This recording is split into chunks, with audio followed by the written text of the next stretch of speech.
Hey, it's Matt from Hidden Machine here. Recently, the latest work from Remedy Entertainment went live on Xbox consoles. CrossfireX is an online, multiplayer FPS game, which has a single-player campaign developed by Remedy on their Northlight engine. To give a little background, the original Crossfire was released in 2007 and was developed by Smilegate, a company that is based in South Korea. The game has been extremely popular in China and South Korea, so much so that going by player count, it's been recognized as the most played game in the world, with around 1 billion players spread across 80 countries. That popularity has launched multiple spin-off games, a television series, and a Crossfire movie that is currently in the works. CrossfireX is the third installment in the Crossfire game series, and it's aimed at Western audiences. Remedy's part of the game has been in development since 2016.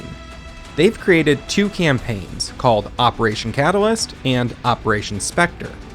Operation Catalyst and the multiplayer portion of the game are available on Xbox Game Pass, but players who want to play both campaigns will have to purchase the full game.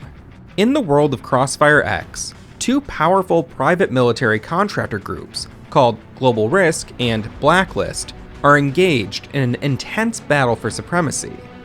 In this video, I'll attempt to explain where this game fits in the overall Remedy connected universe. If you haven't seen them yet, I suggest you check out some of my other videos on the topic.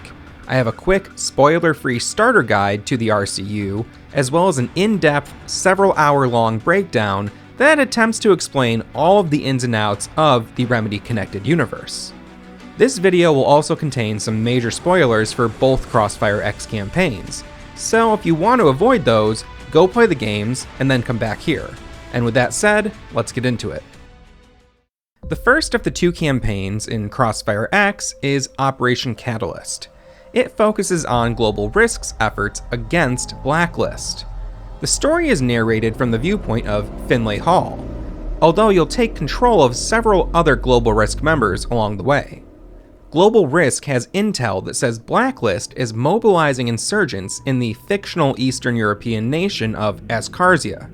Hall and his teammates have been sent in to extract Alex Steiner, a Blacklist officer who is in charge of the Ascarzia operations. Hall's teammates include Marcus Randall, the sniper, Rafael Morales, the heavy, and Rob Kavanaugh, the commander.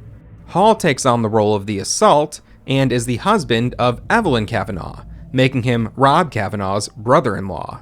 The mission to pick up Steiner goes awry, and Hall believes that he sees Kavanaugh die from enemy gunfire. Before he has time to process this, Hall is struck from behind. Hall blacks out, but we see that he is rescued by Morales, and then we're led into our first of several dream sequences. Hall can't quite understand what's going on here, but he begins to see bizarre visions of Kavanaugh. As Hall comes out of his dream, he's greeted by Morales and Randall, who confirm that Kavanaugh did not make it out alive. Morales, Randall, and Hall need to evacuate the area, but Kavanaugh had their radio. The team decides to head for a nearby radio tower to make the extraction call. Hall eventually does make it to the radio tower, but is ambushed and knocked out by Blacklist soldiers. He wakes up to see Steiner and a woman named Fontaine standing over him. Hall has been drugged with something, but he doesn't know what. Fontaine and Steiner leave Hall to be interrogated by another Blacklist soldier, who mentions something called the Catalyst. Before the interrogation can go too far, Randall and Morales help to free and rescue Hall. Throughout this mission, Hall has learned that Blacklist is doing some sort of experimental research in an Ascarzian mine, and that Kavanaugh is still alive and possibly being held in the mines. The team eventually finds and captures Steiner, who they then force to lead them through the mines and to Kavanaugh. However, before this can happen, the team is caught by Fontaine, who is accompanied by a group of Blacklist soldiers. The Global Risk team is forced to surrender, and Morales is revealed to have been a double agent. Fontaine orders him to kill Steiner, which he does, and then she orders him to kill Hall and Randall. He hesitates, unable to further betray his teammates. Fontaine then shoots and presumably kills Morales, and then orders the Blacklist soldiers to take out Randall and Hall. The gunfire sends Randall and Hall down into the mine. They survive, but are separated. The two men fight through the mines and eventually reunite. Hall then heads out alone to retrieve Kavanaugh. He eventually finds him, and after a short battle with Fontaine, Hall is able to evacuate Kavanaugh and bring him back home. This is essentially the end of Operation Catalyst, and the second campaign, Operation Spectre, picks up where this one left off. This campaign is told from the perspective of Blacklist. The Blacklist operations in Ascarzia were focused on a supercomputer called the Catalyst, which was developed in the 1970s before being shut down and buried in the mines. Essentially, people are pumped full of some sort of experimental drug and hooked up to the catalyst. In an ideal situation, the person connected to the catalyst will produce accurate, clairvoyant visions of the future that can be fed into the computer and then extracted as videos and images. There had yet to have been a totally successful test subject before Kavanaugh, but when Kavanaugh was connected to the catalyst, he produced a shocking vision of the future. A paranatural super soldier called the Ghost was created, a force that would decimate global risk and possibly bring about the apocalypse. The campaign opens with the player taking on the role of a Blacklist soldier named Lieutenant Logan Brewer, who is pursuing Kavanaugh and attempting to secure the data extracted from the catalyst. He's being guided remotely by another Blacklist operative named Cora. Logan almost catches Kavanaugh, but is stopped by Global Risk's General Maddox. Logan just barely makes it out of the situation alive. Both Global Risk and Blacklist now have access to the data from the catalyst, and both are aware of what the future possibly holds for them. The story then transitions to Puerto Elena, where convict Luis Torres is on a bus being transported to prison. The bus is attacked by Global Risk soldiers led by General Maddox, who is ordering for the execution of Luis Torres. Torres is able to escape the wreckage and evade Global Risk, and eventually runs into Nicholas Camera of Blacklist, who, along with Logan and Cora, extract Torres from the area and bring him to Blacklist headquarters. Torres is injured on the way back to Blacklist headquarters. He doesn't understand why Global Risk would be after him, and he doesn't entirely trust Blacklist either. We discover that Fontaine survived her battle with Hall back at the Ascarzian mines, but is now bound to a wheelchair. She has injected Torres with an experimental treatment called Nanodyne. It healed the damage that was done to Torres' body, but if it's not soon stabilized, it will kill him. Fontaine says that if Torres wants to live, he'll have to accompany a Blacklist strike team to steal something called an EOE from Global Risk. She also tells him that the reason Maddox is after him is because Maddox is afraid of Torres becoming the Ghost. We can see that the data extracted from the catalyst positively IDs Torres as the Ghost. Torres doesn't necessarily believe this and doesn't really want to become the Ghost, but he doesn't want to die either, so he agrees to help steal the EOE. Cora, Logan, Nicholas, and Torres all head to the Global Risk site. The team splits up and seeks out the EOE. Eventually, everyone but Torres is captured. He wants to help the rest of the team, but Fontaine urges him to continue to seek out the EOE. As the story develops, we learn that Fontaine has been lying to Torres about the EOE being the cure to his Nanodyne-related illness. There actually never was an illness. Fontaine is simply using Torres to steal the EOE, because she knows that the EOE is an essential part of turning Torres into the Ghost and defeating Global Risk.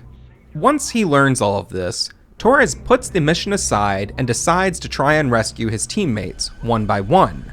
When he eventually finds Cora, she betrays him. This is because when Cora saw what the Ghost would do to the world, she decided to do all that she could to stop Torres from becoming the Ghost. Cora then leaves the area, and Torres does eventually wake up, having been rescued by Nicholas. The two work to escape, and Torres eventually accepts his fate, After finding an experimental knife and armor combination intended for General Maddox, he uses the EOE to merge with the armor and become the Ghost. He then leads the Blacklist team in a final encounter against General Maddox and Global Risk. We learn throughout the campaign that what General Maddox is doing in Puerto Helena is not sanctioned by Global Risk, and that he has essentially gone insane, committing all sorts of war crimes and atrocities related to his experiments with the EOEs. Maddox welcomes the final battle against the Ghost, and he quickly meets his fate. As the story ends, Cora lets us know that she failed to prevent the coming apocalypse. The battle between Global Risk and Blacklist is inconsequential now in the face of what's to come.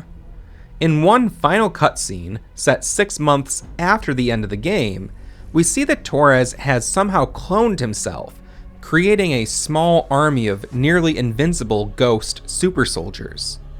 Now, that ending may seem a bit abrupt, and that's because it is. The story of CrossfireX starts in the middle of a large-scale global conflict, and essentially gives us a snapshot of that conflict, without taking time to fully inform players of how we got into the situation, or what to expect from the future. The story doesn't really resolve, it just kinda stops. And for this kind of game, which really just seeks to add some value to an online multiplayer shooter, I think that's acceptable. It's an over-the-top sci-fi sort of war story with strong hints of influence from the Resident Evil and Metal Gear Solid series. So how does this all fit into the Remedy connected universe? Well, it kinda doesn't. At least not officially. Well, the official canonical Remedy connected universe consists of Control, its 2 DLC expansions, and the Alan Wake games, which are Alan Wake, its 2 DLC episodes, Alan Wake's American Nightmare, and Alan Wake Remastered. The rest of Remedy's works are connected to that Remedy connected universe through a series of echoes and twisted mirrors. The non-canonical games will reference other Remedy games, mirror or echo their themes, characters, and other story elements, and in turn, the canonical Remedy games will contain spiritual successors of certain characters, themes, and elements from those non-canonical works. They exist in harmony, with all of the games being intentionally aware of the works that came before them, and each Remedy game will do something to influence or color your understanding of every other Remedy game. It's a unique sort of loop where the canonical games officially expand and define the lore, and the non-canonical games will tell their own stories that also find ways to enrich your overall understanding of the official canonical Remedy Connected Universe lore. That said, let's take a look at what sort of echoes appear in these 2 campaigns. One major theme that echoes throughout all of Remedy's narrative-based games is the idea of some sort of survivor's guilt that comes about as the result of being unable to protect family members and loved ones. In Operation Catalyst, Hall experiences this after being unable to protect his brother-in-law, Kavanaugh. In Operation Spectre, Lewis doesn't believe that he really has any family, but he quickly forges familial-type bonds with the members of his team. In both campaigns, it's these connections and obligations to family and loved ones that propel the narratives forward. And throughout the entire game, players can utilize an ability called Combat Breaker, which is essentially bullet time from Max Payne. In Operation Catalyst, Hall experiences a series of bizarre dreams that seem to take place in some sort of dream space that is shared with Kavanaugh. These dreams feature an altered version of Hall's home. Beside his bed, we see a book called Big Structure by E. Scher. This is a reference to the artist M.C. Escher, whose work often contained images of mathematically inspired patterns and impossible structures. As we look around the dream sequences, we can see that there is an Escher-inspired design present in many of the photographs throughout the home. Each time we return to this dream realm, those Escher-like qualities begin to bleed into the home itself, culminating in this awesome sequence that is very reminiscent of Control's ashtray maze. When it comes to Remedy games, the idea of exploring a dream realm was first introduced in Max Payne, and the idea of communicating with others through some sort of shared dream space is a central theme of Alan Wake. When Fontaine and Steiner drug Hall after capturing him, he is kept in a prolonged sort of dreamlike state, very similar to Dr. Emil Hartman's treatment of Alan Wake during his somewhat involuntary stay at the Cauldron Lake Lodge. Operation Catalyst contains a number of other themes and mechanics that may bring past Remedy experiences to mind. We can find a letter where someone urges a loved one to leave the city before darkness takes them, a phrase that might evoke memories of the Dark Presence and the Taken from Alan Wake. There are sequences like the sniper sections, which draw some parallels to Max Payne 2, and collectibles like the documents, photographs, and radio programs, which aren't at all exclusive to Remedy games, but are a major part of most Remedy games.